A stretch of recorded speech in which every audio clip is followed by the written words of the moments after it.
if you were a betting person in 1776. You would have bet everything, your house, your land, your future, on the British Empire. The math was brutally simple.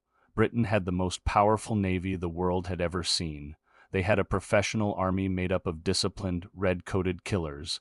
They had endless credit, and they could hire thousands of German mercenaries just to pad the numbers. And the Americans?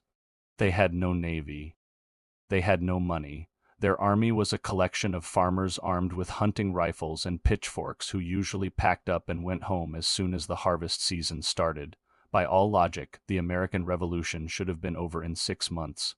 Washington should have been hanged as a traitor, and we should all be speaking the Queen's English today, but that didn't happen. Welcome back to part 3 of the history of the United States. This is the story of the Impossible War. To truly understand why this war was so brutal, why it defined the American character, you have to look past the glorious myths and confront the reality of 1776.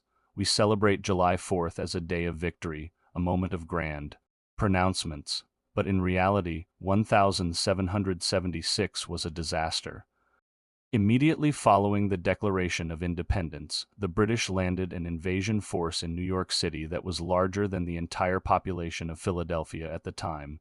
Washington tried to fight them in Brooklyn. He got absolutely crushed. It wasn't a battle. It was a hunting exhibition. The British chased Washington's forces across Long Island, across Manhattan, over the frozen cliffs of New Jersey, and across the Delaware River. By December, Washington had lost 90% of his men. They weren't just defeated. The army was dissolving. The few hundred men who stayed were marching barefoot in the snow. They were eating shoe leather to survive. They were rotting from smallpox and dysentery. This is the part of the war the paintings don't show you. The revolution wasn't won by glorious cavalry charges. It was won by men who were freezing to death but absolutely refused to quit.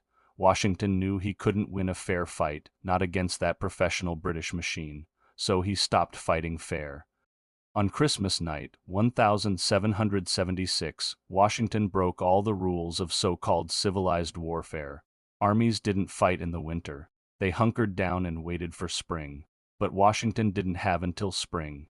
If he didn't act, the entire revolution would vanish into the snow. He loaded his freezing, dying army into small boats and crossed the ice-choked Delaware River in a brutal blizzard. He marched through the snow and attacked the German mercenaries stationed at Trenton while they were sleeping off their Christmas hangovers. It was a desperate, suicidal gamble, and it worked. This single victory did not win the war, but it saved the army. It proved to the world, and most importantly, to the disheartened American people, that these farmers could actually bite back.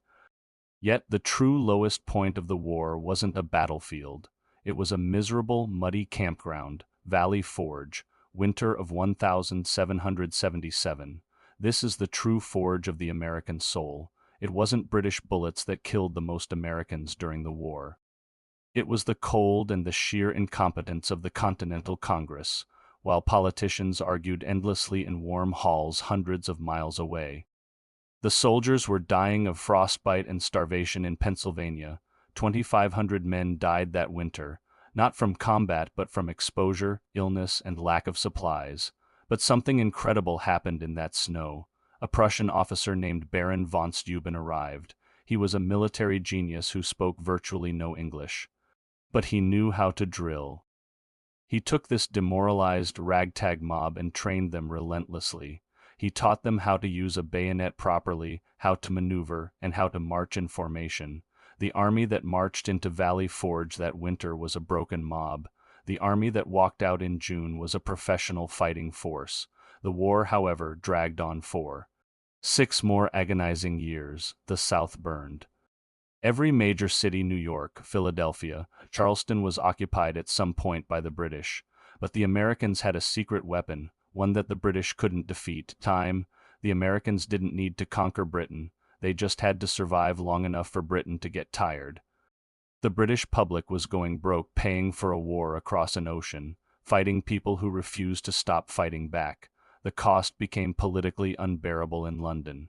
Finally, in 1781, at Yorktown, the trap snapped shut. The French Navy, who had finally committed to helping their new allies, blockaded the sea, cutting off British escape and resupply. Washington, with the combined American and French land forces, surrounded the main British army. When the British surrendered, their military band reportedly played a haunting song called "The World Turned Upside Down," and it was. The impossible had happened. A few thousand farmers, against all odds, had beaten the most powerful empire. On Earth, the United States was free. But as the smoke cleared, a new and terrifying reality set in for the victors. They had won the war, but they had absolutely no idea how to run a country. The 13 colonies weren't a nation. They were 13 fiercely independent, bickering neighbors who just happened to hate the same guy. Now that the king was gone, they were free to turn on each other. Join us next time for Part 4, where the newly born United States almost destroys itself before it even begins. Don't forget to hit that subscribe button so you don't miss the next chapter in this incredible story. Thanks for watching.